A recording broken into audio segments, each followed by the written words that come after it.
আমার বাইকটা যেহেতু যশোরে, তাই ছোট ভাইয়ের ইয়ামাহা এফজেডএস ভার্সন 3 বাইকটা নিয়ে বের হয়ে গেলাম। আজকের ডেস্টিনেশন হচ্ছে আমরা 300 ফিট যাব।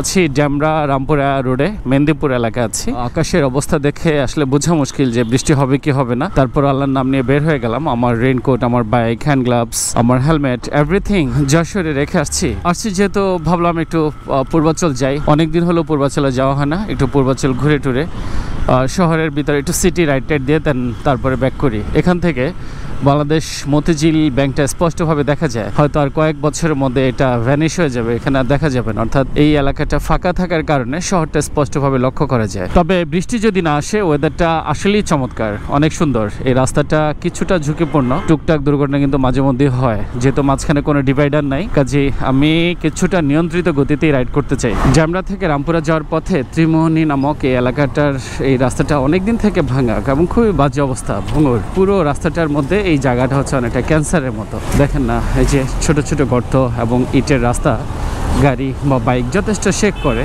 এবং একদমই ধীর গতিতে চালাতে হয়। এই রাস্তার অপরাধ কি কারণে এই রাস্তা দীর্ঘদিন ধরে এভাবে ফেলে রাখছে, যারা সড়ক পরিবহনের দায়িত্বে আছেন তারা ভালো বলতে পারবেন।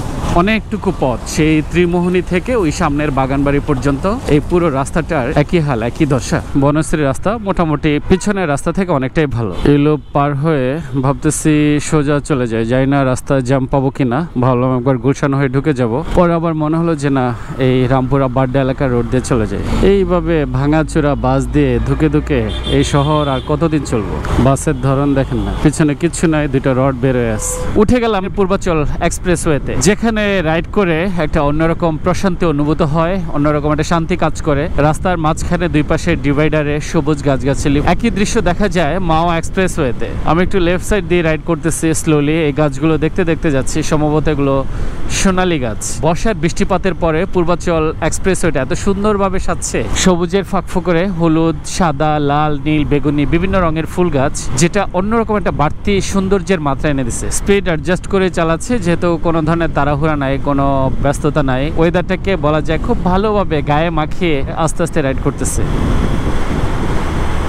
ওয়েদারটা আসলেই সুন্দর। ক্রস করতেছি 2 নম্বর ব্রিজ।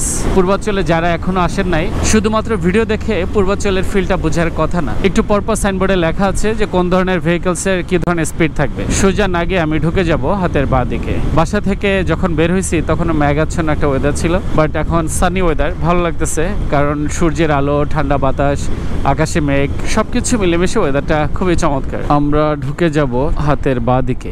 2 থেকে 3টা কারণে মানুষ পূর্বাচলে আসে, তার মধ্যে অন্যতম হচ্ছে একটু চুপচাপ নিরিবিলি, ঢাকা থেকে ভিন্ন একটা পরিবেশ, প্রচুর গাছগাছালি, ওয়াইড অ্যাভিনিউ, রাইড করে বা ড্রাইভিং করে খুব মজা পাওয়া যায় এবং ভেহিকেল নয়েজ নাই। প্রকৃতির ভিতরে সাজানো গোছানো একটা আবাসন, দ্যাটসে মানুষ পূর্বাচলে আসে। এবং পাশাপাশি বিভিন্ন ধরনের মুখরোচক বাঙালি খাবার এখানে পাওয়া যায়। মানুষ চায় একটু চুপচাপ নিরিবিলি এসে নিজেদের মতো করে সময় কাটাতে, একটু নির্জনতা উপভোগ করতে, দ্যাটসে মানুষ এখানে চলে আসে। এনিওয়েজ, এই চত্বর পার হয়ে আমি যাচ্ছি হেলিপ্যাডের দিকে, যেটা আরেকটু নিরিবিলি, খুবই প্রশস্ত একটা মাঠের মতো জায়গা। যেটা বলতেছিলাম যে পূর্বাচল মানে হচ্ছে একদমই নিরিবিলি, চুপচাপ, এরকম সবুজের ফাঁক ফোকর দিয়ে ছোট ছোট রাস্তা। পূর্বাচল আবাসন এলাকাটা অনেক বড়, বিশাল বড় এলাকা, যেটা কিছু অংশ পড়ছে আপনার সম্ভবত নারায়ণগঞ্জ এবং কিছু এলাকা পড়ছে আবার গাজীপুরের মধ্যে। এবং ওয়েদারটা অনেক ভালো লাগতেছে, কেমন একটা ইউরোপিয়ান ভাইব। আমরা এখানে একটা শর্ট ব্রেক দিব, আপনাদের কাছ থেকে বিদায় নিতে চাচ্ছি। নিশ্চয়ই আবার দেখা হবে আপনাদের সাথে। আপনারা কাছে দূরে যে যেখানে আছেন, যে অবস্থা আছেন,